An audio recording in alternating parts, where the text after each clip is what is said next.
ജാമിദ ടീച്ചറോട് ചോദിക്കാമെന്നുള്ള പരിപാടി നമ്മൾ 8 മണി മുതൽ 10:30 വരെ നമ്മൾ എല്ലാ ദിവസവും ആരംഭിക്കുകയാണ്. അപ്പം അത് നമുക്ക് ടീച്ചറുടെ നമ്പർ ഉണ്ട്. ആ നമ്പറിൽ വിളിച്ചു കഴിഞ്ഞാൽ അതിൽ സംസാരിക്കാം. ടീച്ചർ ലൈവ് ആണ് കൊടുക്കുന്നത്. അതുപോലെ തന്നെ ക്ലബ് ഹൗസിൽ വന്നുകൊണ്ട് നമുക്ക് ചോദ്യങ്ങളോ അല്ലെങ്കിൽ നിലപാടുകളോ സംശയങ്ങളോ ഉണ്ടെങ്കിൽ അന്നത്തെ ദിവസത്തെ സമകാലിക വിഷയങ്ങളും ആഗോളതലത്തിൽ നമുക്ക് ശ്രദ്ധിക്കപ്പെടേണ്ട വിഷയങ്ങളും അതുപോലെ ഇന്ത്യയിൽ നടക്കുന്ന കേരളത്തിൽ നടക്കുന്ന ശ്രദ്ധിക്കപ്പെടേണ്ട വിഷയങ്ങളും അതുപോലെ മതപരമായിട്ടുള്ള എന്തെങ്കിലും കരുതിയിരിക്കപ്പെടേണ്ട വിഷയങ്ങളെ കുറിച്ചൊക്കെയുള്ള ചർച്ചകളും ഡിബേറ്റുകളും ഡിസ്കഷനുകളും ഒക്കെയാണ് നമ്മൾ ഉദ്ദേശിക്കുന്നത്. ആരോഗ്യപരമായിട്ടുള്ള ചർച്ചകളായിരിക്കണം. കയറി വന്ന് നമ്മൾ തെറി വിളിക്കുക, വളരെ മോശമായ രീതിയിൽ പോവുക, ഒരു അലങ്കോലപ്പെടുത്തുന്ന രീതിയിലേക്ക് കാര്യങ്ങൾ മുന്നോട്ട് പോവുക, അതൊന്നും പാടില്ല. നമ്മൾ ചർച്ചകൾ നടത്തുന്നതും ഡിസ്കഷനുകൾ നടത്തുന്നതൊക്കെ നമുക്ക് അറിയാനും പറയാനും മനസ്സിലാക്കാനും നമുക്ക് നമ്മുടെ നല്ലൊരു സമൂഹത്തെ സൃഷ്ടിക്കാനും ശക്തമായിട്ടുള്ള ഒരു രാഷ്ട്രത്തെ സൃഷ്ടിക്കാനും ഒക്കെയാണ്. അപ്പം അതിൽ ഒരു പൗരന്മാർ എന്നുള്ള രീതിയിൽ എല്ലാവർക്കും അതിന്റെ പങ്കുകളുണ്ട്. ആശയപരമായിട്ടുള്ള വ്യത്യാസങ്ങൾ ഉണ്ടായിരിക്കാം. ആശയങ്ങൾ തെറ്റാണെന്ന് തോന്നുമ്പോൾ ആ നിലപാടുകളിൽ നിന്ന് മാറ്റങ്ങളും സംഭവിക്കാം. നമ്മൾ ലോകാവസാനം വരെ ഒരാശയത്തിൽ തന്നെ പോകണം എന്നുള്ളതില്ല. ഏതെങ്കിലും ആശയം കാലാനുവർത്തിയായിട്ട് നിലനിൽക്കേണ്ടതല്ലെങ്കിൽ അതിൽ നിന്ന് മാറ്റി ചിന്തിക്കാനുള്ള ഒരവസരം നമുക്ക് മനുഷ്യന്മാർ എന്നുള്ള രീതിയിൽ തന്നെ നമുക്ക് അതിന്റെ ബുദ്ധിയുണ്ട്. അപ്പൊ അതുകൊണ്ട് നമുക്ക് ഇതുപോലത്തെ ടീച്ചറെ പോലുള്ള ആളുകളോട് നമ്മൾ സംവദിക്കുന്ന സമയത്ത് ചിലപ്പോൾ ടീച്ചർ പറയുന്നതായിരിക്കാം തെറ്റ്, ചിലപ്പം മറ്റുള്ള ആളുകൾ പറയുന്നതായിരിക്കാം തെറ്റ്. അപ്പം നമ്മുടെ ഭാഗത്തുനിന്ന് എല്ലാം ശരിയായിരിക്കും, ഞങ്ങളിത് ശരി അല്ലെങ്കിൽ ടീച്ചർ പറയുന്നത് ശരി, അതുകൊണ്ട് ആ കാര്യങ്ങളെ തർക്കിച്ച് ജയിക്കാനല്ല. നമ്മളൊരു ഡിസ്കഷനിലൂടെ ഡിബേറ്റിലൂടെ പറയുന്ന കാര്യങ്ങൾ തെറ്റാണെങ്കിൽ അത് തിരുത്താനും നിങ്ങളുടെ അഭിപ്രായങ്ങൾ പറയാനും വേണ്ടിയിട്ട് ഒരു വേദി ഇവിടെ ഒരുക്കുകയാണ്. അപ്പൊ അതുകൊണ്ട് നമ്മൾ ഇവിടെ മോഡറേറ്റർ എന്നുള്ള രീതിയിൽ ചോദ്യം ചോദിക്കുകയാണെങ്കിൽ നമ്മൾ 1 മിനിറ്റിന്റെ ഉള്ളിൽ നമ്മൾ ചോദ്യം ചോദിച്ച് അവസാനിപ്പിക്കണം. അതിൽ ടീച്ചർ മറുപടി പറയുക പരമാവധി 7 മിനിറ്റിനുള്ളിൽ ടീച്ചർ മറുപടി പറയണം. ഇനി അതിൽ കൂടുതൽ സമയം വേണമെങ്കിൽ മോഡറേറ്റർമാരോട് പറഞ്ഞു കഴിഞ്ഞാൽ ചോദ്യത്തിന്റെ കണ്ടന്റ് അനുസരിച്ചിട്ട് അതിന്റെ സമയങ്ങൾ അനുവദിക്കുകയും ചെയ്യും. ഒരു ചോദ്യത്തിന് ഒരുപാട് സമയം എടുത്തിട്ട് 10, 15, 20 മിനിറ്റ് എടുത്തിട്ട് മറുപടി പറയാനുള്ള അവസരവും ഇല്ല. അത് നമുക്കൊരു അരോചകമായിട്ട് തോന്നും. അപ്പൊ അതുകൊണ്ട് എന്തെങ്കിലും സ്റ്റേറ്റ്മെന്റ് പറയാനാണെങ്കിൽ വരുന്ന ആളുകൾക്ക് പരമാവധി 3 മിനിറ്റ് അതിന്റെ ഉള്ളിൽ അവർ സ്റ്റേറ്റ്മെന്റ് പറയണം. ചോദ്യം ചോദിക്കുകയാണെങ്കിൽ 1 മിനിറ്റ് പറയണം. ടീച്ചർക്ക് 7 മിനിറ്റ് വരെ ടീച്ചർക്കും സമയം അനുവദിക്കുന്നുണ്ട്. അതിന് കൂടുതൽ സമയം ആവശ്യമാണെന്ന് തോന്നുകയാണെങ്കിൽ പറഞ്ഞു കഴിഞ്ഞാൽ മോഡറേറ്റർമാര് വീണ്ടും അതിന്റെ സമയം അനുവദിക്കുന്നതാണ്. അപ്പൊ അതുകൊണ്ട് നമ്മുടെ ഈ പരിപാടികളിലേക്ക് നമ്മുടെ ജാമിദ ടീച്ചറെയും ക്ഷണിച്ചുകൊള്ളുന്നു. അതുപോലെ തന്നെ ഈ പരിപാടിയിലുള്ള ഇത് കേട്ടുകൊണ്ടിരിക്കുന്ന എല്ലാ ആളുകളെയും സാദരം ക്ഷണിച്ചുകൊണ്ട് ജാമിദ ടീച്ചറുടെ വാക്കുകളിലേക്ക് കടക്കുന്നു.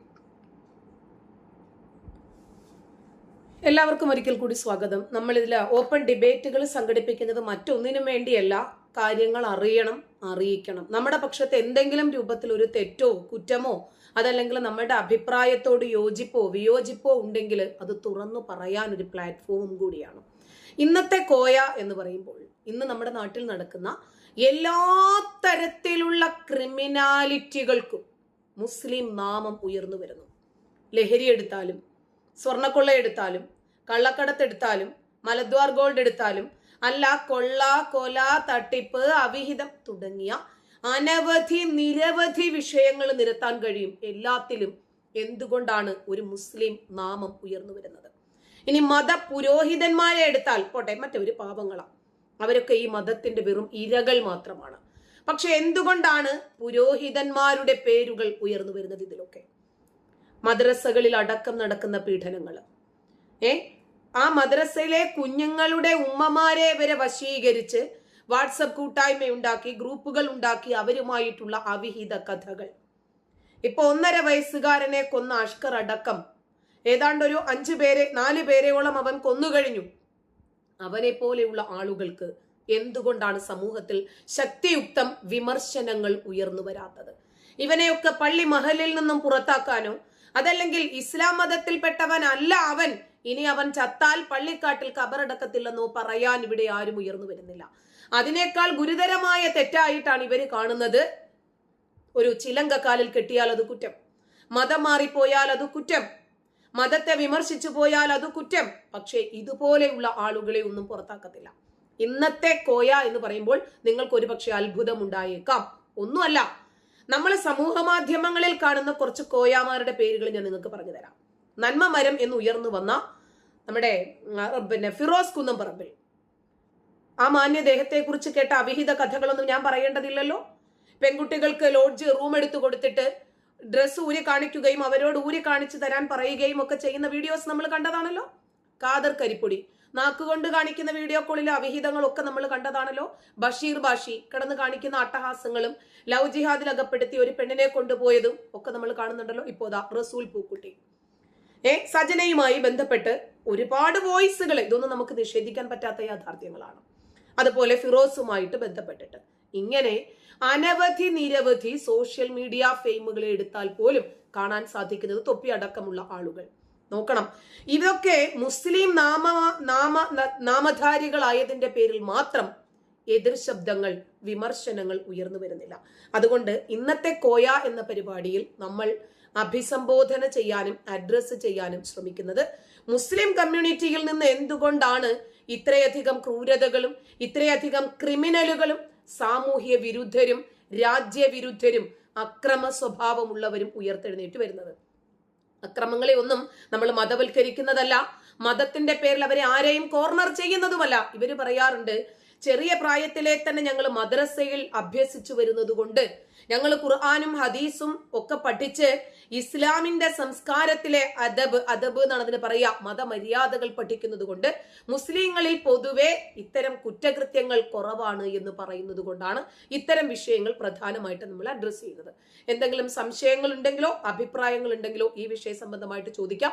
നമ്മൾ 7 മണി മുതൽ 8 മണി വരെ ഈ വിഷയം, അതായത് ഇന്ന് എന്തൊക്കെയാണ് സാമൂഹ്യ വിപത്തായിട്ട് ഇവർ മാറുന്നത്, 8 മണി മുതൽ 10:30 വരെ നമ്മൾ കൈകാര്യം ചെയ്യുന്നത് ഇസ്ലാമിക ഭീകരത ലോകത്തെ മുഴുവനും വരിഞ്ഞു മുറുക്കുമ്പോൾ കേരളത്തെ ഏത് രൂപത്തിൽ ഇത് ബാധിച്ചിട്ടുണ്ട് എന്നാണ്.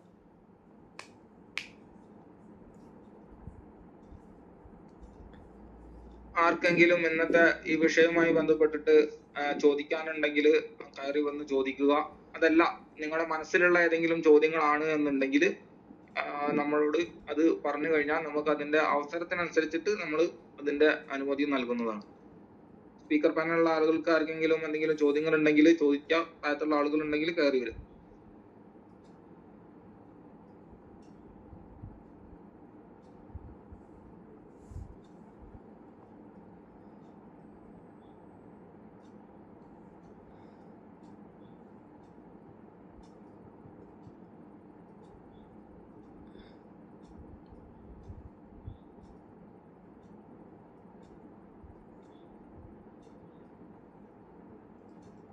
ആരെങ്കിലും ചോദിക്കുന്നുണ്ടോ?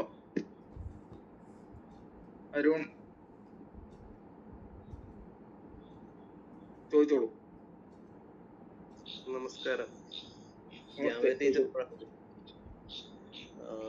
ഇസ്ലാമികമായിട്ട് പഠിക്കുന്നവരാണോ അതോ പഠിക്കാത്തവരാണോ ഭീകരന്മാരാകുന്നതെന്ന് ഒന്ന് വിശദീകരിക്കാമോ?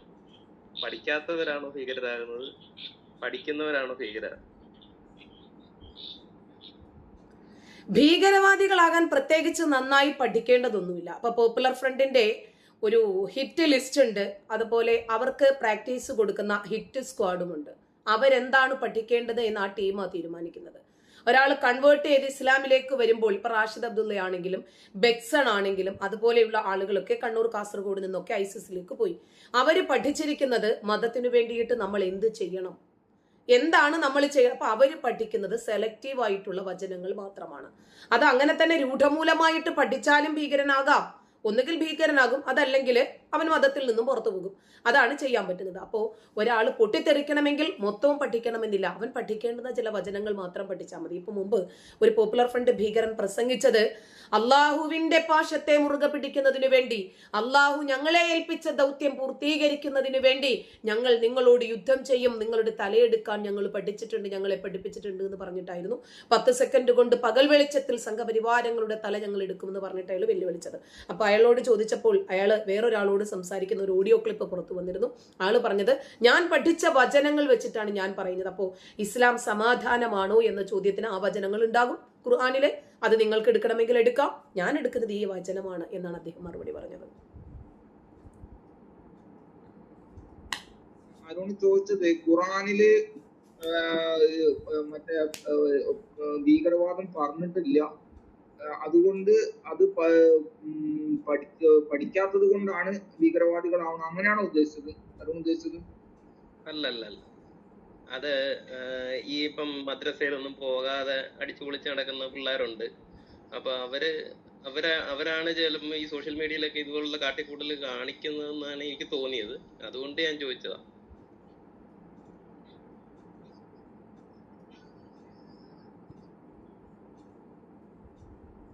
ടീച്ചർ പറഞ്ഞ ഉത്തരം ക്ലാരിറ്റി ആയോ? ഉത്തരം വേറൊരു തരത്തിൽ എനിക്ക് ക്ലാരിറ്റി ആയി. കാര്യം എന്ന് പറഞ്ഞാൽ അറ്റവും മുറിയും മാത്രം പഠിച്ചു വെച്ചുകൊണ്ട് പഠിക്കുന്നവരാണെങ്കിൽ അവർക്ക് താല്പര്യമുള്ള രീതിയിൽ എടുത്തിട്ട് അവര് ഭീകരവാദികളായിട്ട് മാറും. പൂർണ്ണമായിട്ടും പഠിക്കുന്നവരാണെങ്കിൽ ടീച്ചറിനെ പോലെ പഠിച്ച് പുറത്തു പോകും എന്നാണ് എനിക്ക് മനസ്സിലായത്. അല്ല, അത് തെറ്റിപ്പോയി. അതായത് ഖുർആൻ വളരെ നന്നായി ആഴത്തിൽ പഠിച്ചാൽ ഒന്നുകിൽ മതം വിട്ട് പുറത്തു പോകും, അതല്ലെങ്കിൽ ഒരു തീവ്രവാദിയായിട്ട് മാറും. താലിബാനുകൾ ഇസ്ലാമിനെ കുറിച്ച് നന്നായിട്ട് പഠിച്ചവരാണ്, ഖുർആനെ കുറിച്ച് പഠിച്ചവരാണ്, പോപ്പുലർ ഫ്രണ്ടുകാർ നന്നായിട്ട് പഠിച്ചവരാണ്, ഐസിസുകാർ വളരെ നന്നായിട്ട് ഖുർആനെ വളരെ ആഴത്തിലിറങ്ങി പഠിച്ചവരാണ്. ആ വചനങ്ങൾ അവർ അങ്ങനെ തന്നെ ഉൾക്കൊണ്ടു. എൻ്റെ ഉള്ളിൽ ഒരു മാനവികത ഉണ്ടായിരുന്നു, അതുകൊണ്ട് ഇതൊരിക്കലും മാനവികത ഉള്ളതല്ല എന്ന് ഞാൻ മനസ്സിലാക്കി. അതുകൊണ്ടാണ് ഞാൻ ഈ മതം ഉപേക്ഷിച്ചിട്ട് ഇതിന്റെ മാനവിക വിരുദ്ധമായിട്ടുള്ള വശങ്ങൾ പുറത്തു പറയാൻ കാരണം. ഇപ്പൊ ഒരു തീവ്രവാദിയെ സമീപം അജ്മൽ കസബ്, അയാൾ ഖുർആൻ വളരെ നന്നായിട്ട് പഠിച്ചിട്ടുണ്ട് എന്ന് ഞാൻ പറയില്ല, പക്ഷെ അയാൾ ഖുർആൻ പഠിച്ചിട്ടുണ്ട്, അയാൾക്ക് ആവശ്യമുള്ളത് അയാൾ പഠിച്ചെടുത്തിട്ടുണ്ട്, അത് ഖുർആനികവുമാണ്. ഇപ്പോ ജോസഫ് മാഷിന്റെ കൈവെട്ടിയ സവാദ് ഖുർആൻ വളരെ നന്നായി പഠിച്ചിട്ടുണ്ട് എന്ന് ഞാൻ പറയില്ല, പഠിച്ചിട്ടില്ല എന്ന് ഞാൻ പറയില്ല. അയാൾ കൈവെട്ടിയത് ഖുർആനിന്റെ അടിസ്ഥാനത്തിലാണ് എന്ന് അയാൾക്ക് ഉറപ്പിക്കാൻ പറ്റും. അയാൾ അത് ചെയ്തത് ഖുർആനിന്റെ അടിസ്ഥാനത്തിലല്ല എന്ന് ഒരു മതപുരോഹിതനും പറയാനും പറ്റില്ല.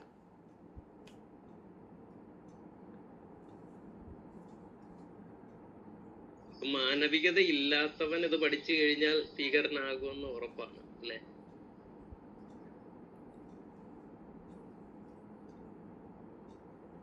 മാനവികത ഇല്ലാത്തവൻ ഇത് പഠിച്ചാൽ ഭീകരനാകും എന്നാണോ? അല്ല, ഖുർആൻ പഠിപ്പിക്കുന്ന മാനവികത എന്താണ്? 1000 പേരുടെ തല എന്റെ പ്രവാചകൻ അറുത്തിട്ടുണ്ടെങ്കിലും അതാണ് ശരി, അന്ധമായ അനുകരണം. എന്റെ പ്രവാചകന് തെറ്റ് സംഭവിക്കില്ല, എന്റെ പ്രവാചകൻ മദ്യപിച്ചിട്ടുണ്ടെങ്കിൽ അത് ശരിയാണ്. അങ്ങനെ മതത്തിലൂന്നിയ ഒരു മിഥ്യാമാനവികതയുണ്ട്. ഇപ്പോ മതം പഠിച്ചവരാണോ അല്ലാത്തവരാണോ ഭീകരവാദികള് എന്ന് ചോദിച്ചാൽ ഒറ്റ വാക്കില് നമുക്കതിനൊരു ഉത്തരം കണ്ടെത്താൻ കഴിയില്ല. കാരണം ഇത് മതപരമായിട്ടുള്ള അറിവിനേക്കാൾ ഉപരിയായിട്ട് ഒരു വ്യാഖ്യാനവും കൂടിയുണ്ട്.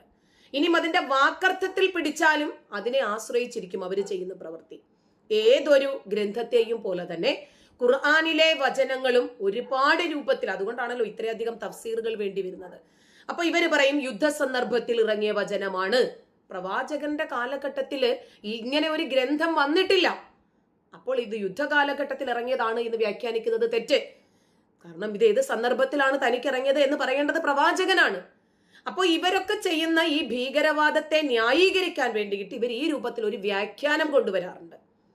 ഒരാള് അവരുടെ അറിവിനും സമാധാനത്തിനും മാനവികതയ്ക്കും വേണ്ടി ഉപയോഗിക്കുന്നു എന്ന് നമുക്ക് ഖുർആനെ പറയാൻ പറ്റില്ല. കാരണം ഖുർആൻ ഒരിക്കലും ലോക സമാധാനം മുന്നോട്ട് വെക്കുന്നില്ല, മുസ്ലിങ്ങളുടെ സമാധാനമാണ് മുന്നോട്ട് വെക്കുന്നത്.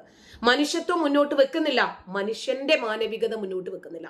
മുസ്ലിങ്ങളുടെ മാനവികത, മുസ്ലിങ്ങളുടെ ഐക്യം, മുസ്ലിങ്ങളുടെ ക്ഷേമം, അതെങ്ങനെയാണ് നമുക്ക് പൊതുവിൽ മാനവികതയുടെ മാനദണ്ഡമായിട്ട് എടുക്കാൻ പറ്റുന്നത്? കാരണം സമൂഹത്തിന് ഗുണകരമാകണ്ടേ, മനുഷ്യന് മതഭേദമന്യേ എല്ലാ മനുഷ്യനും ഗുണകരമാകണ്ടേ.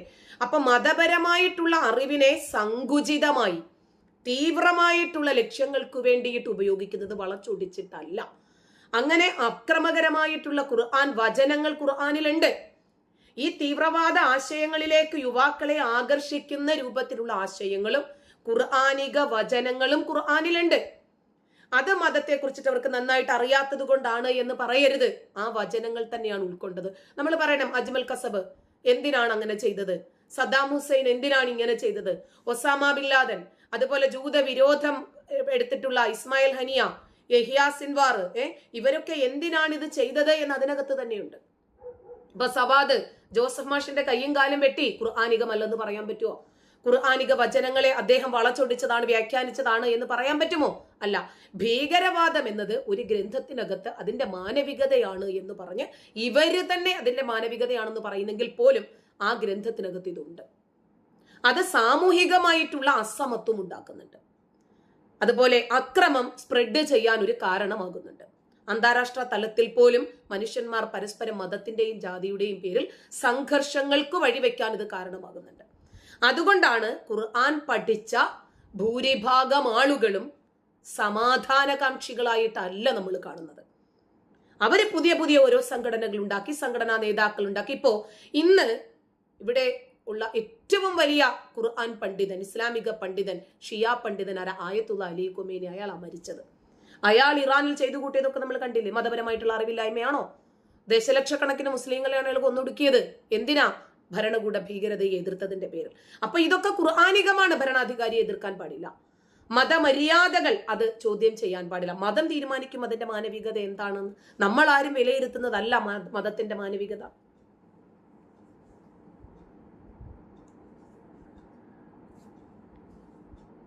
നെക്സ്റ്റ് ആരെങ്കിലും ചോദ്യങ്ങളുണ്ടോ? എനിക്ക്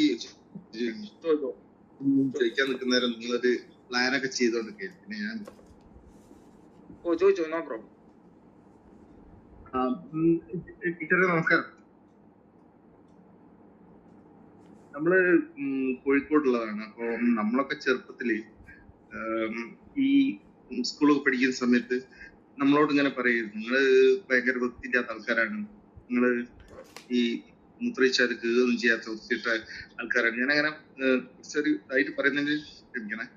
അപ്പൊ പിന്നെ നമ്മൾ ഈ മുസാഫ് നിങ്ങൾക്ക് പറഞ്ഞാൽ മനസ്സിലാവുമെന്ന് തോന്നുന്നു. ഈ മുസാഫ് ഇവര് സ്കൂളില് മദ്രസ കഴിഞ്ഞിട്ട് സ്കൂളിലേക്ക് കൊണ്ടുവരും. അപ്പൊ കൊണ്ടുവരുന്ന സമയത്ത് നമ്മളോട് അത് തുടരുത്, നിങ്ങൾ തൊടാൻ പാടില്ല, നിങ്ങൾ അത് ഇതിൽ തൊട്ടെങ്കിൽ അശുദ്ധാവും എന്നൊക്കെയുള്ള രീതിയിലൊക്കെ ഇങ്ങനെ പറയും, നല്ല രീതിയിൽ പറയും. പക്ഷെ ഒരു ദിവസം പറഞ്ഞ മാതിരി നമുക്കൊരു ക്യൂരിയോസിറ്റിന്റെ പേരിൽ, നമ്മളുടെ ഒരു വികൃതിയുടെ പേരിൽ നമ്മളത് തുറന്നൊക്കെ നോക്കി. അപ്പൊ നമ്മളെ മുഖത്ത് മാന്തി ഇതാക്കുകയും ചെയ്തു. ഞാൻ ചോദിക്കുന്നത് ഇങ്ങനെയാണ്, ഞാൻ ഒരു കോമൺ ആൾക്കാരെ കാര്യമാണ് പറയുന്നത്. ഈ തീവ്രവാദികളായി അങ്ങനത്തെ രീതിയിൽ ഭയങ്കര ഈ താടിയും വെച്ച് പാൻറ് ഇട്ടിട്ട് നടക്കുന്ന അങ്ങനത്തെ ആൾക്കാരെ പറ്റിയല്ല. സാധാരണ ആൾക്കാർക്ക് ഈ കൺസെപ്ഷൻ കുറച്ച് കഴിഞ്ഞിട്ടുണ്ടെങ്കിൽ, വലുതായി കഴിഞ്ഞിട്ടുണ്ടെങ്കിലൊക്കെ മാറുമോ, അല്ലെങ്കിൽ ആ ഒരു ചെറുപ്പത്തില് ഉള്ള പഠിച്ചു വെച്ച സാധനങ്ങള് ജീവിതകാലം മുഴുവൻ പിന്തുടരുമോ, നമ്മളെ ഒരു തരം വൃത്തികെട്ട ആൾക്കാരായിട്ട് കാണണോ, അല്ലെങ്കിൽ അങ്ങനെയൊന്നല്ല എന്നുള്ള രീതിയിൽ കുറച്ച് കഴിഞ്ഞിട്ടുണ്ടെങ്കിൽ മാറുമോ എന്നുള്ള രീതിയിലാണ് ഞാൻ ചോദിക്കുന്നത്. നമ്മുടെ MM അക്ബറിന്റെ പീസ് സ്കൂളില് മുമ്പ് ഒരു പാഠഭാഗം ഉണ്ടായിരുന്നു. അതായത് നിന്റെ അടുത്തിരിക്കുന്ന സഹപാഠിയെ എങ്ങനെ മതം മാറ്റണം, 7-8 വയസ്സുള്ള കുഞ്ഞുങ്ങളെ പഠിപ്പിക്കുന്ന പാഠഭാഗമായിരുന്നു അത്. ആ സമയത്ത് ഈ വിവാദം വരുന്നതിന്റെ ഒരു 4 ദിവസം മുമ്പ് തർബിയത്തുൽ ഇസ്ലാം എന്നും പറഞ്ഞ് AP സ്ഥാപനത്തിൽ മർക്കസിൽ പഠിപ്പിക്കുന്ന ഒരു പാഠപുസ്തകം ഞാൻ എടുത്ത് വിവാദമാക്കിയിരുന്നു. അപ്പൊ അതിനകത്ത് പറഞ്ഞത്, അവൻ അഖിൽ വൃത്തിയില്ലാത്തവനാണ്, അവൻ 2 നേരം ഒന്നും പല്ല് തേക്കത്തില്ല, 5 നേരം അവൻ കയ്യും കാലും മുഖവും ഒന്നും കഴുകത്തില്ല, ബാത്റൂമിൽ കയറുമ്പോൾ അവൻ ചെരുപ്പിട്ട് കയറത്തില്ല, അവൻ സംസാരിക്കുമ്പോൾ വായുനാറ്റമാണ്, അവൻ കുളിക്കത്തില്ല. എന്നാൽ ആദിൽ വൃത്തിയുള്ളവനാണ്. രാവിലെ എഴുന്നേൽക്കും, പല്ല് തേക്കും, ഒളുവെടുക്കും, നമസ്കരിക്കും, കുളിക്കും. അവൻ 2 നേരം പല്ല് തേക്കും. അവൻ സംസാരിക്കുമ്പോൾ തന്നെ സുഗന്ധമാണ് വരുന്നത്. അപ്പോ ഈ ഒരു 7 വയസ്സ് 6 വയസ്സുള്ള കുഞ്ഞുങ്ങളുടെ ഇടയിലേക്ക് ഇട്ടുകൊടുക്കുന്ന ഈ മതവൈര്യം നമ്മൾ മദ്രസയിൽ പഠിക്കും. അമുസ്ലിങ്ങളുടെ കയ്യിൽ ഖുർആൻ കൊടുക്കരുത്, കണ്ണു പൊട്ടിപ്പോകും. അപ്പോൾ ഒരു ദിവസം എൻ്റെ ഒരു കൂട്ടുകാരിയുണ്ട്, സുനിത. അപ്പോൾ ഈ കൊച്ചിനകത്ത് എന്താണ് ഈ അറബി അക്ഷരങ്ങൾ എങ്ങനെയാണ് എന്ന് കാണാനൊരു ആഗ്രഹമുണ്ട്. അപ്പം അന്ന് എനിക്കൊരു 6-7 വയസ്സൊക്കെ ഉണ്ടാവും. അപ്പൊ അവരുടെ വീട്ടിൽ 3 കുട്ടികളുണ്ട്, സുനിത, സുമിത, സുജാത. ഞങ്ങളുടെ വീട്ടിലും 3 പേരുണ്ട്, ജമീല, റുക്കിയ, ജാമിദ. അപ്പൊ ഞങ്ങൾ എല്ലാവരും ഒരേ പ്രായക്കാരാണ്, സമപ്രായക്കാരാണ്. അവിടുത്തെ 3 പിള്ളേരും ഇവിടുത്തെ 3 പിള്ളേരും. അപ്പൊ ഞങ്ങൾ 3 കുട്ടികളും പരസ്പരം കൂട്ടുകാരുമാണ്. അപ്പോൾ ഖുർആൻ ഒന്ന് തുറന്ന് നോക്കണം എന്ന് പറഞ്ഞു സുനിത. ഖുർആൻ തുറന്ന് നോക്കി കണ്ടു. അപ്പോൾ വീട്ടില് ഉസ്താദും പറഞ്ഞു തരും, മദ്രസയിലെ വീട്ടിൽ ഉമ്മായും പറഞ്ഞു തരും. മുസ്ലിങ്ങൾ ഖുർആൻ തൊട്ട് കഴിഞ്ഞാൽ കണ്ണു പൊട്ടിപ്പോകുമെന്ന്. ഉറങ്ങാൻ പറ്റിയില്ല. കൊച്ചു വെളുപ്പാങ്കാല് തോട്ടി എഴുന്നേറ്റ് അവരുടെ വീടിന്റെ മുമ്പിൽ പോയി നിൽക്കുവാണ്, ഇവളുടെ കണ്ണ് ഇന്ന് പൊട്ടിപ്പോകുമോ എന്ന് പേടിച്ചിട്ട്. അങ്ങനെ ചെറിയ പ്രായത്തിലുള്ള കുട്ടികളെ വരെ ഇവര് ട്രെയിൻ ചെയ്തെടുപ്പിക്കുവാണ് എങ്ങനെ കാഫിറുകളെ വെറുക്കാം. അപ്പോൾ മുമ്പ് ഒരു ശ്രീകൃഷ്ണ ജയന്തി കോഴിക്കോട് വന്നു. അതിൽ ഒരു കുട്ടി, അത് പോളിയോ ബാധിച്ച ഒരു കുട്ടിയാണ്. ആ കുട്ടിക്ക് ഇങ്ങനെ കൃഷ്ണന്റെ വേഷം കെട്ടുന്നത് വലിയ ഇഷ്ടമായതുകൊണ്ട് വീൽ ചെയറിലിരുന്നിട്ട് ആ കുട്ടി കൃഷ്ണന്റെ വേഷം കെട്ടുകയും ഉമ്മുമ്മ ആ കുട്ടിയെ ഉന്തി ഘോഷയാത്രയിൽ പങ്കെടുപ്പിക്കുകയും ചെയ്തു. അതിന് ഉസ്താദുമാർ അവർക്ക് ഭ്രഷ്ട് കൽപ്പിക്കുകയും അവരെ വിമർശിക്കുകയും അവരെ എതിർക്കുകയും ഒക്കെ ചെയ്തിട്ട് ഒരുപാട് സംഘർഷഭരിതമായ ഒരു സാഹചര്യം അവരങ്ങോട്ട് ക്രിയേറ്റ് ചെയ്തു. അപ്പോൾ ഇനി എം അക്ബറിന്റെ പീസ് സ്കൂളിലേക്ക് വന്നാൽ 7-8 വയസ്സുള്ള ഒരു 1ാം ക്ലാസ്സിലെ പഠിക്കുന്ന കുട്ടിയെ പഠിപ്പിക്കുന്നതാണ്. നിന്റെ അടുത്തിരിക്കുന്ന സഹപാഠിയെ മതം മാറ്റാൻ 5 പ്രോസസ്സാണ് പറയുന്നത്. അതിലൊന്ന്, അവന്റെ കഴുത്തിലുള്ള കൊന്തയും നൂലും അഴിച്ചു മാറ്റണം. നെറ്റിയിൽ പൊട്ടോ ചന്ദനക്കുറിയോ ഉണ്ടെങ്കിൽ അതും മായ്ച്ചു കളയണം. 2, അവന്റെ പേര് മാറ്റണം. 3, അവൻ ഹലാൽ ഫുഡ് കഴിക്കണം. 4, അവൻ സത്യസാക്ഷ്യ വാക്യം സ്വീകരിക്കണം, ഷഹാദ പറയണം. 5, അമുസ്ലിങ്ങളായിട്ടുള്ള മാതാപിതാക്കളിൽ നിന്നും ഓടി രക്ഷപ്പെടണം. നോക്കണം, ഫ്രഷ് ബ്രെയിനിലാണ് ഇത് കുത്തിവെക്കുന്നത്.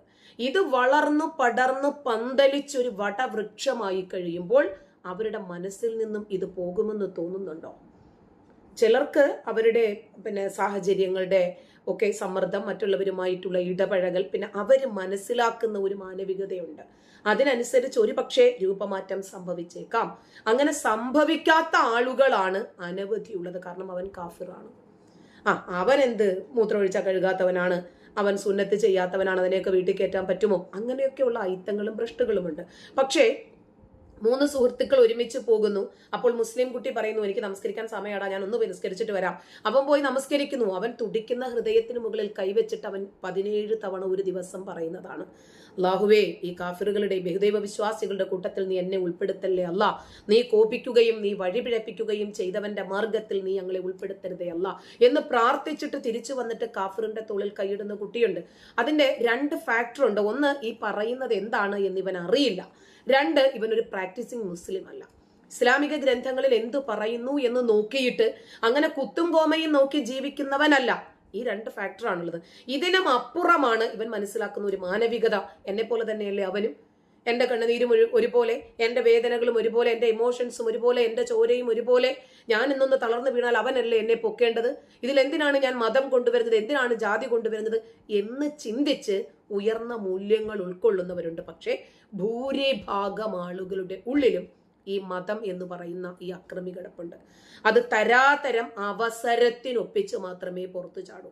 ഇപ്പൊ നമുക്ക് ഒരുപാട് മുസ്ലിം സുഹൃത്തുക്കളുണ്ടാകും. കഴിഞ്ഞ ദിവസം ഞാനും സുപ്രും ഇതിനകത്ത് കിടന്ന് ഗംഭീര അടിയായിരുന്നു. അപ്പൊ സുപ്രു പറഞ്ഞു, ഒരുപാട് മുസ്ലിം സുഹൃത്തുക്കളുണ്ട്, അവരൊന്നും ജാമിദ ടീച്ചർ പറയുന്നത് പോലെ ചിന്തിക്കുന്നവരല്ല എന്ന് പറഞ്ഞു. അപ്പോഴും ഞാൻ പറഞ്ഞു, ഒരു അവസരത്തിന്റെ അഭാവം മാത്രമേ ഉള്ളൂ. ഈ ഹമാസ് ഭീകരരെ നമ്മൾ കണ്ടതാണ്. ഖാലിദ് മിഷേൽ എന്ന് പറയുന്ന കൊടും ഭീകരനെ കേരളത്തിൽ കൊണ്ടുവന്നിട്ട് ഒരു മീറ്റിംഗ് അറേഞ്ച് ചെയ്യാൻ ശ്രമിച്ചപ്പോൾ കേരളത്തിലെ മുസ്ലിങ്ങൾ മുഴുവനും അതിനെ അനുകൂലിക്കുകയാണ് ചെയ്തത്. ഏതെങ്കിലും ഒരു സംഘടനാ നേതൃത്വം അതിനെ പ്രതികൂലിച്ചതായിട്ട് നിങ്ങൾ കണ്ടോ? വഖഫ് സ്വത്തുക്കൾ കയ്യേറുമ്പോൾ ആരെങ്കിലും ആരെങ്കിലും വിമർശിച്ചതായിട്ട് നിങ്ങൾ കണ്ടോ? ഏക സിവിൽ കോഡ് വരുന്ന സമയത്ത് നിങ്ങൾ കണ്ടോ എതിർത്തതായിട്ട്? ബംഗ്ലാദേശ്, പാകിസ്ഥാൻ, അഫ്ഗാനിസ്ഥാൻ എന്നീ സ്ഥലങ്ങളിൽ നിന്നും മതത്തിന്റെ പേരിൽ വിവേചനം അനുഭവിച്ച് നമ്മുടെ രാജ്യത്ത് എത്തിയിരിക്കുന്ന ആളുകൾക്ക് പൗരത്വം കൊടുക്കാൻ നിൽക്കുന്ന NRC CAA പ്രശ്നം വന്നപ്പോൾ എത്ര പേര് അതിനെ എതിർക്കുന്നത് കണ്ടില്ലേ? കാരണം മുസ്ലിങ്ങൾക്ക് പൗരത്വം നൽകണം എന്ന് അവർ പറഞ്ഞത്. അപ്പോഴും ഇന്ത്യ മഹാരാജ്യം പറഞ്ഞത് എന്താണ്? മുസ്ലിങ്ങൾക്ക് മുസ്ലിങ്ങളാൽ ഒരു രൂപത്തിലുള്ള പീഡനങ്ങളും ഇസ്ലാമിക രാജ്യങ്ങളിൽ ഇല്ല, അതുകൊണ്ട് മറ്റ് 7 മതവിഭാഗങ്ങളിലുള്ളവർക്കാണ് പൗരത്വം നൽകേണ്ടതെന്ന് പറഞ്ഞു. ചുരുക്കം ഇത്രയേ ഉള്ളൂ. നാളെ പാകിസ്ഥാൻ ഇന്ത്യയെ ആക്രമിച്ചാൽ ഇവിടെയുള്ള മുസ്ലിങ്ങൾ പാകിസ്ഥാനോട് സ്വയജാതി സ്നേഹം കാണിച്ചിട്ട് കൂടെ നിൽക്കും. ഇത് മുമ്പ് ക്ലബ് ഹൗസിൽ ഞങ്ങൾ ഒരിക്കൽ ചർച്ച ചെയ്തപ്പോൾ ഒരു മതപുരോഹിതൻ പറഞ്ഞതാണ്, മുസ്ലിങ്ങൾക്കെതിരെ ആയുധം എടുക്കരുത് എന്ന്. ഞങ്ങളുടെ പ്രവാചകൻ ഞങ്ങളെ പഠിപ്പിച്ചിട്ടുണ്ട്. അഫ്ഗാൻ, പാകിസ്ഥാൻ, ബംഗ്ലാദേശ് ഇവരൊക്കെ മുസ്ലിങ്ങളാണ്, പിന്നെ അവർക്കെതിരെ ഞങ്ങൾ എങ്ങനെ ആയുധം എടുക്കുമെന്നാണ് ചോദിച്ചത്. അപ്പോൾ ചിലർ ഒരു പക്ഷേ വളർന്നു വരുമ്പോൾ അവരുടെ ആ വളർന്നു വരുന്ന സാഹചര്യവും അവർ മനസ്സിലാക്കുന്ന പൊതുബോധവും അവർ നേടുന്ന വിദ്യാഭ്യാസവും ഒക്കെ കാരണം ഒരു പക്ഷേ മാറിയേക്കാം. പക്ഷേ വിദ്യാഭ്യാസത്തിനും അതിനെ മാറ്റാൻ പറ്റില്ല എന്ന ചെങ്കോട്ടയിലെ ഭീകരാക്രമണം തെളിയിക്കപ്പെട്ടതാണ്. കാരണം ഡോക്ടേഴ്സ് ആയിരുന്നു കാഫിറുകളെ കൊല്ലുന്നതിന് വേണ്ടി റിസിൻ എന്ന് പറയുന്ന ദ്രാവകം ഉൽപ്പാദിപ്പിച്ചെടുത്തത്. അതുകൊണ്ട് നമുക്കിത് പറയാൻ പറ്റില്ല. ഒരു പക്ഷേ എന്നെ പോലെ റെയർ കേസുകളൊക്കെ മതേതരമായി ചിന്തിച്ചിട്ട് എല്ലാ മനുഷ്യനും ഒരുപോലെയാണ്, അവർക്ക് ജാതിയുടെയും മതത്തിന്റെയും അതിർവരമ്പുകൾ കൽപ്പിക്കേണ്ടതില്ല എന്ന് കണ്ടേക്കാം. ഓക്കെ,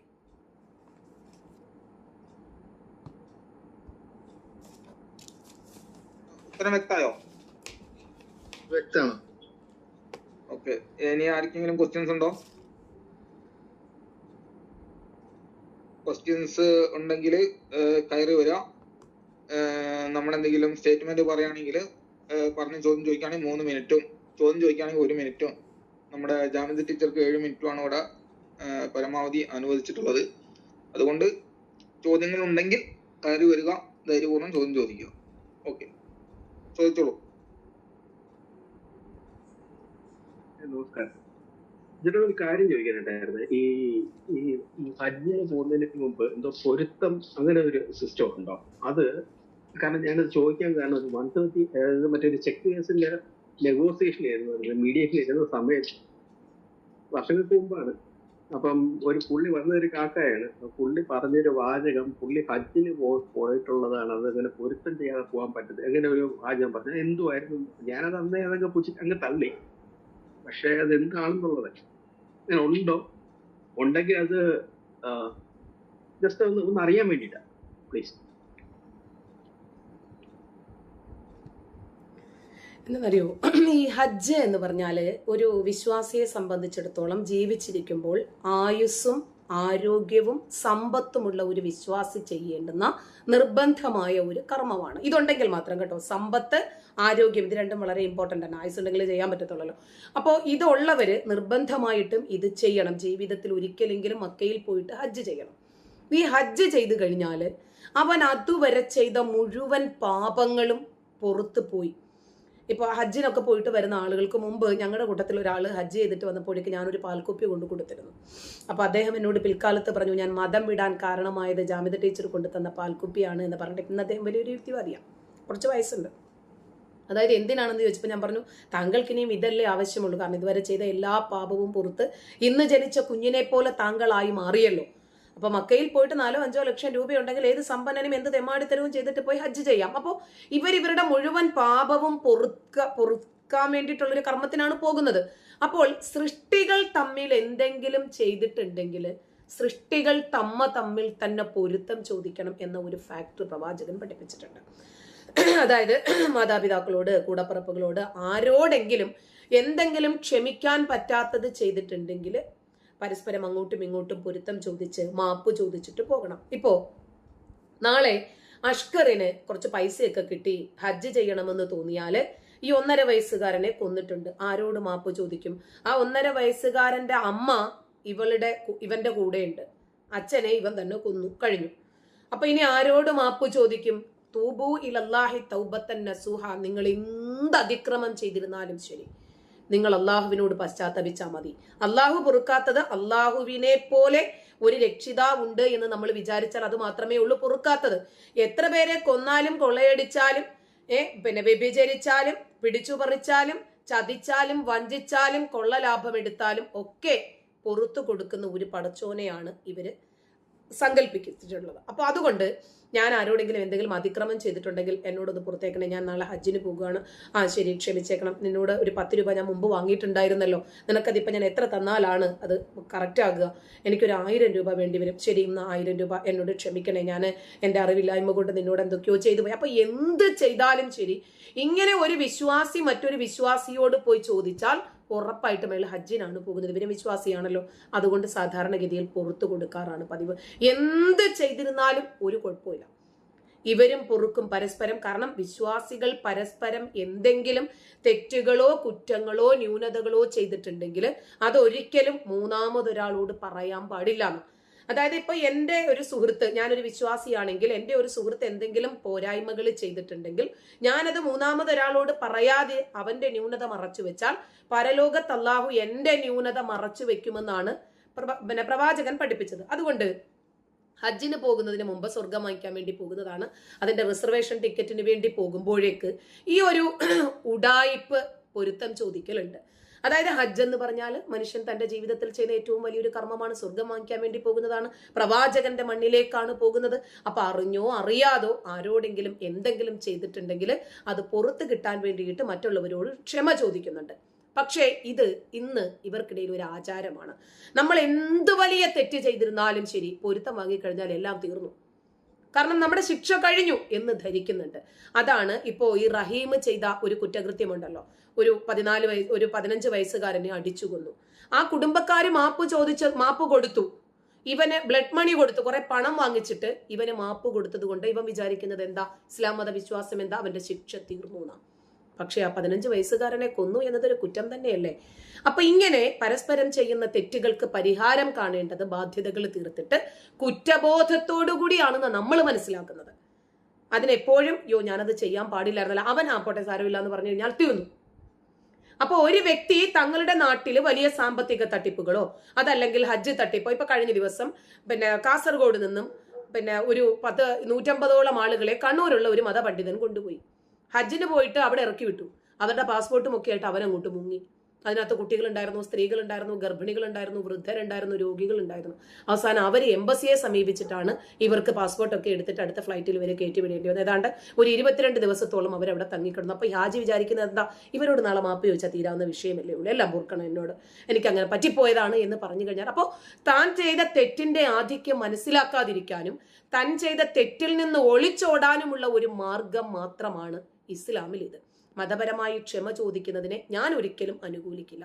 കാരണം തെറ്റ് ചെയ്തു, അത് ചെയ്യുന്നതിന് മുമ്പ് അതിന്റെ ആധിക്യത്തെ കുറിച്ചിട്ടാണ് ചിന്തിക്കേണ്ടത്.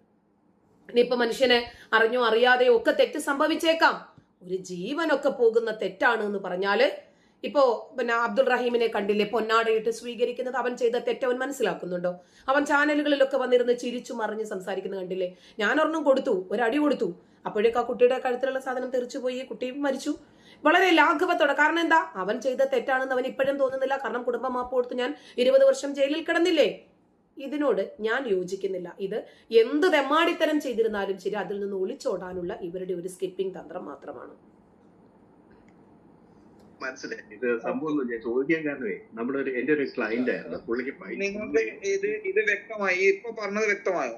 ഈ ക്ലിയർ ആണ്. അതിനകത്ത് ഒരു കാര്യം കൂടെ ഉണ്ടായിരുന്നു. നമ്മുടെ ഡിസ്കഷനുകളല്ല, ചോദ്യം ചോദിക്കുക, അത് കഴിഞ്ഞിട്ട് നമുക്കത് ക്ലിയർ ആയിട്ടുണ്ടെങ്കിൽ അതിലെന്തെങ്കിലും കുഴപ്പമുണ്ടെങ്കിൽ പറയാം. അല്ലല്ല, ജസ്റ്റ് അതിനകത്ത് ഒരു കാര്യം കൂടെ, ചെറിയൊരു ക്ലാരിഫിക്കേഷൻ. ഇത് അമുസ്ലിങ്ങൾക്ക് ബാധകമാണോ? അതായത് ഇപ്പം ഈ എന്റെ കക്ഷി ഒരു ഹിന്ദു ആയിരുന്നു, ഈ പൈസ മേടിച്ച കക്ഷി എന്ന് പറഞ്ഞു കഴിഞ്ഞാൽ മുസ്ലിമാണ്, അതുകൊണ്ട് ഞാൻ ചോദിക്കും, അതുകൊണ്ട് മാത്രമേ ഉള്ളൂ. ഇത് കുറച്ച് പഴയ മറുപടി പറഞ്ഞു കേട്ടില്ല നിങ്ങൾ. മാത്രമാണ്. ഓക്കെ, സന്തോഷം. മുസ്ലിങ്ങളോട് ചെയ്യും അല്ലേ ടീച്ചർ? അങ്ങനെയല്ല പറഞ്ഞ ടീച്ചർ? അതെ, ആരോട് ചെയ്തിരുന്നാലും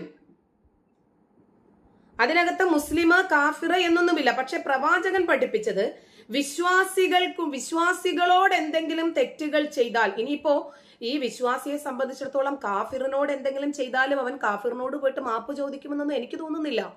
അത് വ്യത്യസ്തമായ തലങ്ങളിലാണ് പണ്ഡിതന്മാർ പോലും അതിനെ വ്യാഖ്യാനിക്കുന്നത്. അതായത് കാഫിർ എന്ന് പറഞ്ഞാൽ തന്നെ അമുസ്ലിമാ, അവനോട് നമ്മൾ എന്ത് ചെയ്താലും പഠിച്ചോൻ പൊറുക്കുമല്ലോ.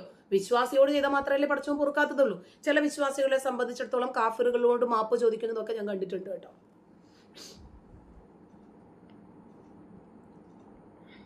ഓക്കെ, ഒരു വിജയലക്ഷ്മി എന്ന് പറഞ്ഞപ്പെടുന്ന ഒരു ആള് ഒരു ചോദ്യം ചോദിച്ചിട്ടുണ്ട്. ടീച്ചർ പറഞ്ഞു ഇന്ത്യ പാകിസ്ഥാൻ യുദ്ധം ഉണ്ടായാൽ ഇവിടുത്തെ മുസ്ലിങ്ങൾ ഇന്ത്യയെ ഉള്ളിൽ നിന്നും ദീനിനു വേണ്ടി ആക്രമിക്കുമെന്ന്. അപ്പൊ ഇറാനിൽ മുസ്ലിങ്ങളല്ലേ മുസ്ലിങ്ങൾ കൊന്നത്, അത് ഇസ്ലാമിക പാപമല്ലേ? ഇവിടെ ഷിയ മുസ്ലിം ഷിയ സുന്നി എന്ന ഒരു വിഭാഗം തർക്കം ഇവിടെ നിലനിൽക്കുന്നുണ്ട്. അതായത് ഒരു വിഭാഗം ആളുകൾ പറയുന്നു അവൻ ഷിയ വിഭാഗത്തിൽപ്പെട്ടവരല്ലേ. ഇറാനിലെ ആളുകൾ കൊല്ലപ്പെടുന്നു. ആര് കാരണം? ഇറാനിലെ ഭരണകൂടം കാരണം തന്നെ. അതിനിവർക്കൊന്നും പറയാനില്ല. ഇതിനാണ് നമ്മൾ പറയുന്നത് ഇരട്ടത്താപ്പ് എന്ന്. ഈ ഇറാൻ തന്നെ സൗദി അറേബ്യയിലും ഖത്തറിലും കുവൈറ്റിലും UAE-യിലും ഒക്കെ മിസൈലുകൾ വർഷിച്ചിട്ട് ഒരുപാട് ആളുകളെ കൊന്നൊടുക്കുന്നു. അതിനൊന്നും ഇവർക്കൊന്നും പറയാനില്ല. അതുപോലെ യമനിലെ ലക്ഷക്കണക്കിന് ആളുകളെയാണ് സൗദി അറേബ്യ കൊന്നൊടുക്കുന്നത്. ഇവർക്കൊന്നും പറയാനില്ല. ഇവരുടെ ഇത്തരം ഇരട്ടത്താപ്പുകൾ തന്നെയാണ് നമ്മൾ എതിർക്കുന്നത്. അതായത് ഇവിടെ ഒരു മതേതരത്വം നിലനിൽക്കുന്നുണ്ട്, ബഹുസ്വരത. ആ ബഹുസ്വരതയോടാണ് ഇവരുടെ അമർഷം. ഇപ്പോ ഇസ്രായേലിനെതിരെ ഇവർ നിൽക്കാൻ കാരണം എന്താണ്? അതാ ജൂതവിരോധം കാരണമാണ്. ജൂതന്മാരെ ആക്രമിക്കുക, ജൂതന്മാരെ ഇല്ലാതാക്കുക. ഇതുകൊണ്ടാണല്ലോ നമ്മൾ ഇവരുടെ ഈ കള്ള കാപഠ്യങ്ങൾ തുറന്നു പറയുന്നതും തുറന്നു വിമർശിക്കുന്നതും. ഇതുകൊണ്ടാണ്. കാരണം ഇവരുടെ വാക്കുകൾക്കോ ആശയങ്ങൾക്കോ ആദർശങ്ങൾക്കോ പ്രവൃത്തികൾക്കോ യാതൊരു വിധത്തിലുള്ള ജെന്യൂനിറ്റിയുമില്ല. കാരണം നമ്മൾ പറയുമ്പോൾ തന്നെ നമ്മൾ എടുക്കുന്ന അഭിപ്രായങ്ങൾക്ക് എന്തെങ്കിലും രൂപത്തിൽ ഒരു മാനവികത ഉണ്ടാകണ്ടേ. ഇപ്പോ കേരള ഹമാസിനെ നോക്ക്. അവരൊക്കെ യഥാർത്ഥ മുസ്ലിങ്ങളാണോ? മയക്കുമരുന്ന്, സ്വർണ്ണ, മലദ്വാർ ഗോൾഡ് കൊള്ളയടിച്ച് മറ്റുള്ളവരുടേത് കബളിപ്പിച്ചെടുത്ത് ദേശദ്രോഹം ചെയ്ത് ഇവിടെ സുഖമായിട്ട് ജീവിക്കുന്നില്ലേ? എന്നിട്ട് അവരെന്ത് ചെയ്യുന്നു? ഗാസയെ ഷേവ് ചെയ്യാനാണ് ഇവര് പോകുന്നത്. റാസ, all eyes on Rafah, all eyes on Gaza, Palestine ഐക്യദാർഢ്യം എന്നൊക്കെ ഇവര് പറഞ്ഞു വിളിക്കാറില്ലേ? പക്ഷേ അവരിൽപ്പെട്ട ഹമാസിൽപ്പെട്ട ഏതെങ്കിലും നേതാക്കന്മാര് കൊല ചെയ്യപ്പെട്ടാൽ അവരിവിടെ ഇറങ്ങി ബഹളമുണ്ടാക്കും.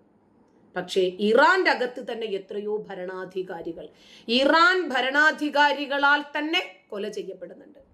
അപ്പോൾ ഇവരുടെ മതേതരത്വവും പ്രതികരണവും എപ്പോഴും ആളും തരവും ഒക്കെ നോക്കിയിട്ട് മാത്രമായിരിക്കും.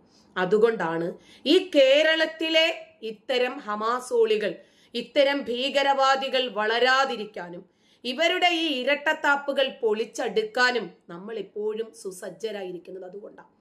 ഇവർക്കൊരിക്കലും മുസ്ലിങ്ങളോട് അനുഭാവമുള്ളത് കൊണ്ടല്ല, മറിച്ച് എതിരെ നിൽക്കുന്നത് ആര് എന്ന് നോക്കിയിട്ട് മാത്രമാണ് ഇവരുടെ പ്രതികരണം ഉണ്ടാകുക. ഇപ്പൊ പോപ്പുലർ ഫ്രണ്ട് എന്ന് പറയുന്ന ഇസ്ലാമിക ഭീകരവാദ പ്രസ്ഥാനത്തെ രാജ്യം നിരോധിച്ചു.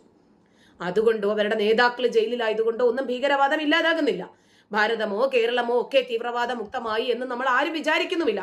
പക്ഷേ ആ പോപ്പുലർ ഫ്രണ്ടിനെ തള്ളിപ്പറയാൻ കേരളത്തിലെ എത്ര ഇസ്ലാം മത നേതാക്കൾ, എത്ര ഇസ്ലാം മത സംഘടനകൾ തയ്യാറായിട്ടുണ്ട്?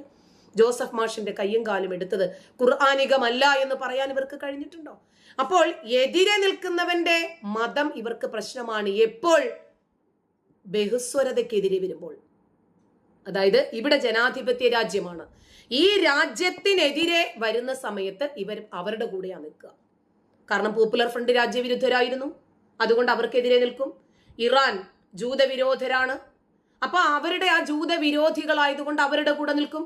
ഗാസ, ഹമാസ്, ഇവർ ഇസ്ലാമിനെ മാത്രം ഇവര് സ്നേഹിക്കുന്നവരാണോ? അങ്ങനെയാണെങ്കിൽ ഐസിസുകാര് കൊന്നൊടുക്കുന്ന കുർദികൾ എത്രയുണ്ട്? ഒക്കെ മുസ്ലിങ്ങൾ തന്നെയാ. യസീദികളിൽപ്പെട്ട ഒരുപാട് ഇസ്ലാം മത വിശ്വാസികളുണ്ട്. അപ്പൊ സ്ത്രീകളെയും കുട്ടികളെയും വൃദ്ധരെയും ഒക്കെ കൂട്ടക്കൊല ചെയ്യുകയും ബലാത്കാരം ചെയ്യുകയും ചെയ്യുന്ന ഹമാസിനെ പോലെയുള്ള ഭീകരവാദ പ്രസ്ഥാനങ്ങൾ അവര് ചെയ്യുന്നതൊന്നും ഈ ഗാസയ്ക്ക് വേണ്ടിയും റാഫയ്ക്ക് വേണ്ടിയും കരയുന്ന ആളുകൾ കാണുന്നില്ല. കാരണം നമ്മൾ അത് രണ്ടും കാണുന്നുണ്ട്. ഇസ്രായേൽ നിലനിൽപ്പിന് വേണ്ടി സമരം ചെയ്യുമ്പോൾ ഹമാസ് മത നിലനിൽപ്പിന് വേണ്ടി സമരം ചെയ്യും.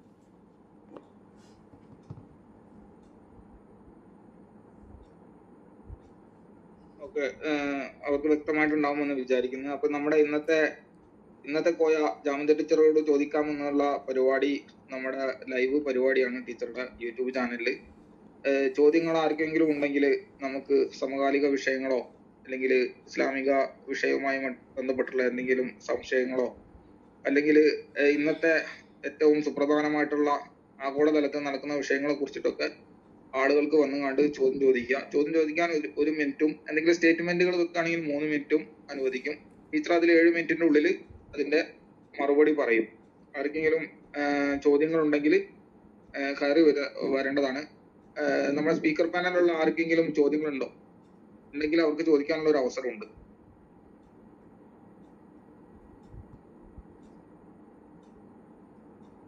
ഇല്ലെങ്കിൽ ഞാനൊരു ടീച്ചറോട് ഒരു ചോദ്യം